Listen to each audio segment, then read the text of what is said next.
Taste the Daily. Trichy மாவட்டம் K நகர் அருகே Olaiyur ring road பகுதியில் உயர் மின்னழுத்த கோபுரத்தில் பணியாற்றிய போது மின்சாரம் தாக்கி ஊழியர்கள் 2 பேர் உயிரிழந்த சம்பவம் சோகத்தை ஏற்படுத்தியுள்ளது.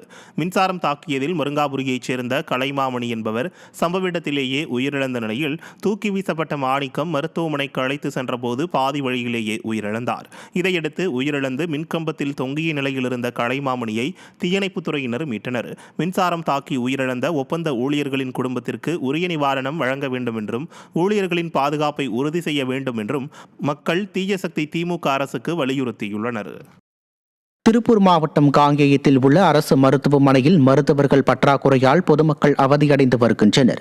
கடந்த 2023ஆம் ஆண்டு மருத்துவமனையில் தரம் உயர்த்திய பின்னரும் போதிய மருத்துவர்கள், செவிலியர்கள், தூய்மை பணியாளர்கள் இல்லை என செய்தியாளர்கள் எழுப்பிய கேள்விக்கு அதிகபட்சமாக 15 நாட்களுக்குள் மருத்துவர்கள் மற்றும் செவிலியர்கள் பணியமர்த்தப்படுவார்கள் என்று அமைச்சர் மா சுப்பிரமணியன் பதில் அளித்து சென்றார். ஆனால் தற்போது வரை மருத்துவர்கள் உள்ளிட்ட ஊழியர்களை நியமிக்காததால் பொதுமக்கள் கடும் சிரமத்திற்கு ஆளாகின்றனர்.